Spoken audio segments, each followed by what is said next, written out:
বাজারে দুই রঙের ডিম পাওয়া যায়, একটা সাদা খোলসের ডিম আর একটা লাল খোলসের। এর মধ্যে কোন ডিম ভালো, কোনটার পুষ্টিগুণ বেশি? অনেকের মতে লাল ডিমের দাম যেহেতু বেশি তার মানে পুষ্টিও অনেক বেশি, আবার অনেকে বলেন উল্টো কথা। তো এ নিয়ে বিশেষজ্ঞরা কি বলেন তা জানার আগে চলুন জেনে নেই মুরগির ডিমের এই দুই রকম রং হওয়ার পেছনে কারণ কি।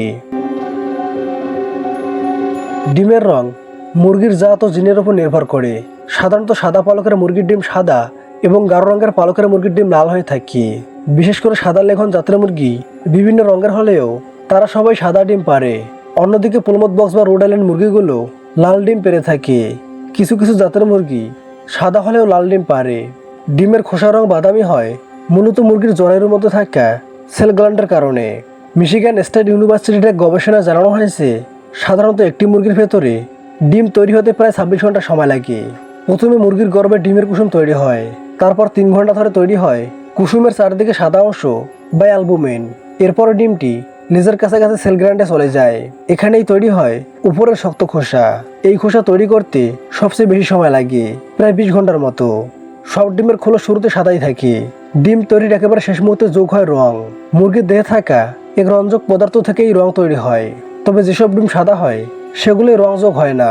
আবার কিছু কিছু গবেষণায় এটাও বলা হয়েছে মুরগির বয়স যত বাড়তে থাকে বা তারা যদি অনেক চাপে থাকে তাদের ডিমের রং হালকা হতে শুরু করে।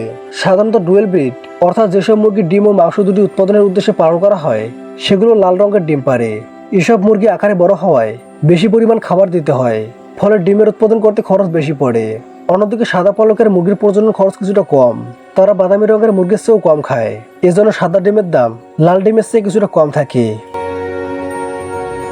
এখন প্রশ্ন হলো, এই রঙের তারতম্যের কারণে ডিমের পুষ্টিগুণে কোনো পার্থক্য তৈরি হয় কি? এ বিষয়ে পুষ্টিবিদ সৈয়দ তাসনিম হাসান চৌধুরী এবং পোল্ট্রি বিশেষজ্ঞ শাকিলা ফারুক দুজনে জানিয়েছেন ডিমের রঙের সাথে পুষ্টির কোনো তারতম্য হয় না। আবার নিউ ইয়র্কের একদল গবেষকের মতে লাল ডিমে ওমেগা-3 ফ্যাটি অ্যাসিড সামান্য বেশি রয়েছে, কিন্তু সেই পার্থক্য এতটাই সামান্য যে তাতে খুব একটা ফারাক হয় না। সেক্ষেত্রে বলা যায় দুই রঙের ডিমের খাদ্যগুণ প্রায় সমান, তাই ডিম যে রঙেরই হোক আপনি তা নিশ্চিন্তে খেতে পারেন। যুক্তরাষ্ট্রের কৃষি বিভাগের তথ্য মতে একটি 50 গ্রাম ওজনের ডিমে 72 ক্যালোরি ও 4.75 গ্রাম ফ্যাট রয়েছে। সাদা ও লাল ডিমে এই পুষ্টিগুণের পরিমাণ প্রায় সমান। তবে বাজারে ওমেগা-3 সমৃদ্ধ ডিম, অর্গানিক ডিম, জৈব এবং নন জিএমও ফিড দেওয়া ডিম, খোলামেলা জায়গায় পালন করা দেশি মুরগির ডিম ইত্যাদির বেশ কদর রয়েছে। এক্ষেত্রে মুরগির ডিমের রং নয়, বরং মুরগি কী ধরনের খাবার খায় এবং কী ধরনের পরিবেশে বেড়ে ওঠে সেটি বেশি গুরুত্বপূর্ণ। যেমন যেসব মুরগিকে বেশি বেশি ওমেগা-3 ফ্যাটি অ্যাসিড যুক্ত কিংবা ভিটামিন এ বা ই যুক্ত ফিড খাওয়ানো হয় সেসব মুরগির ডিমে এসব পুষ্টি উপাদান বেশি থাকে। এই বিশেষ ফিডের জন্য দামটাও বেশি পড়ে। পুষ্টিবিদ তাসনিম হাসান চৌধুরীর মতে যেসব মুরগি প্রাকৃতিক উপায়ে পুষ্টিকর খাবার খুঁজে খুঁজে খায় সেসব মুরগির ডিমে vitamin E, omega-3 fatty acid, খনিজ উপাদান এবং ফ্যাট বেশি থাকে। অন্যদিকে খামারের মুরগির ডিমে এই ভিটামিন ও খনিজ কিছুটা কম থাকলেও প্রোটিনের পরিমাণ বেশি এবং ফ্যাটের পরিমাণ কম থাকে। তবে পোল্ট্রি বিশেষজ্ঞ শাকিলা ফারুক বলেছেন গৃহস্থলীর মুরগির রোদে বেশি থাকায় এগুলোর ডিমে ভিটামিন এ ও ডি বেশি থাকে। আবার খামারে ভালো ফিড খাওয়ানো মুরগির ডিমের পুষ্টি অনেক সময় এসব গৃহস্থলী মুরগির ডিমের চাইতেও বেশি হয়, কারণ তাদের নিয়মিত ভালো মানের ফিড দেওয়া হয়।